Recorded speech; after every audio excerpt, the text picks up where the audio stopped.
माननीय सदस्य हनुमान बेनीवाल जी, ये न्यूक्लियर एनर्जी पर बोल रहे हैं जी। Hanuman ji sir, nuclear energy bill है। हाँ उसी पे बोल रहा हूँ सर। आप देखिए, मैं बहुत ढंग से बात करता हूँ मेरे से। सभापति जी बहुत विद्वान आदमी हैं, आप समझ रहे हैं कि नहीं बोलेंगे न्यूक्लियर पे? सभापति महोदय, सपोर्ट करने सभापति महोदय, सबसे पहले तो आपने मुझे भारत के रूपांतरण के लिए नाभिकीय ऊर्जा का संधारणीय दोहन और अभिवर्धन विधेयक 2025 चर्चा में भाग लेने का अवसर दिया, इसके लिए धन्यवाद। सभापति महोदय, विधेयक का उद्देश्य परमाणु शक्ति के लिए की व्यवहारिक नागरिक दायित्व व्यवस्था बनाना, परमाणु ऊर्जा नियामक बोर्ड को वैधानिक दर्जा प्राप्त करना है। मैं आपके माध्यम से कहना चाहता हूँ कि परमाणु ऊर्जा क्षेत्र में क्रम रूप से आप निजी क्षेत्र को प्रवेश दे रहे हैं।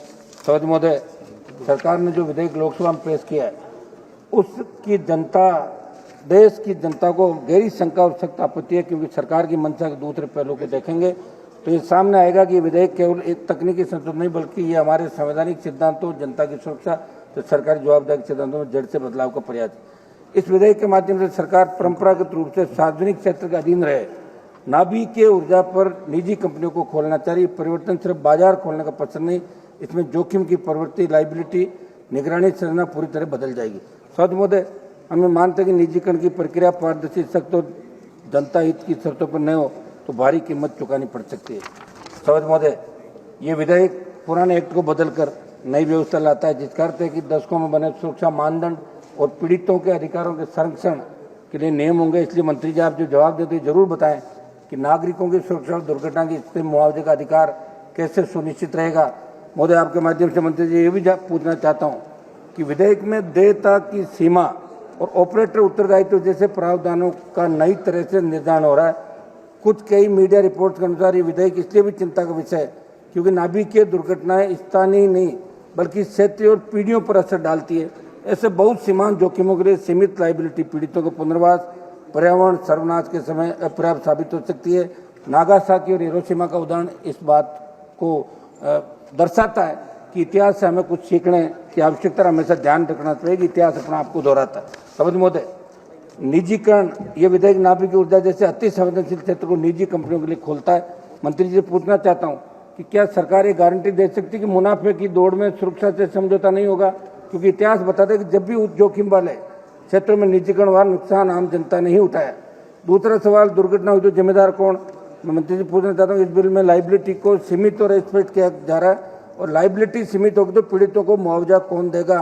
क्योंकि परमाणु दुर्घटना का असर केवल एक जिले, एक साल तक नहीं रहता, उसका असर पीढ़ियों तक जमीन, पानी और स्वास्थ्य पर पड़ता है। सभापति महोदय, मेरा आग्रह है कि जनता को इसमें अंधेरे में क्यों रखा गया? क्या कोई व्यापक लोक परामर्श हुआ? क्या कोई खुली जन सुनवाई हुई?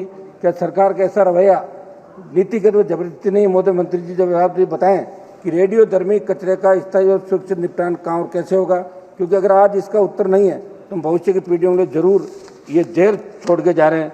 आपके माध्यम से सरकार को ये भी कहना चाहता हूँ कि विकास का मतलब ये नहीं कि सुरक्षा को कुर्बान कर दिया, जनता के अधिकारों को सीमित कर दिया जाए। मंत्री जी, लाइबिलिटी कानून को पीड़ित केंद्रित बनाया जाए, परमाणु ऊर्जा को पूरी तरह सार्वजनिक जवाबदेही के दायरे के अंदर रखा जाए। सभापति जी, ये अटल जी ने ये पोखरण के अंदर परमाणु जो परीक्षण किया था, और निश्चित रूप से उस समय बहुत बड़ा दबाव था। उससे पहले कांग्रेस सरकार के अंदर 1974 में परमाणु परीक्षण हुआ, और हिंदुस्तान ने बाहरी जितनी भी बड़ी ताकतें थी उनको दरकिनार करते, उनके दबाव को परमाणु परीक्षण करके ये वर्ल्ड में संदेश दिया कि हिंदुस्तान परमाणु क्षेत्र में बड़ी ताकत बन के उभर गया। लेकिन आज अपन जो करने जा रहे हैं, ये कोई खिलौनों की दुकान नहीं खोल रहे हैं, खिलौना बना लिया कर लिया। ये हमारे पास अगर मेक इन इंडिया की अपन बात करें, जब परमाणु क्षेत्र में अपन प्राइवेट को घुसा देंगे सबको, तो अपन खुद क्या करेंगे? ये वर्ल्ड जानना चाहता है। ये मैसेज गलत वर्ल्ड के अंदर आपका जा रहा है। ये हमारी मांग है कि इसको एक बार आप पूरा सोच विचार करके और उसके बाद इसको पारित कराएं। बहुत बहुत धन्यवाद। महत्वपूर्ण मुद्दे हैं।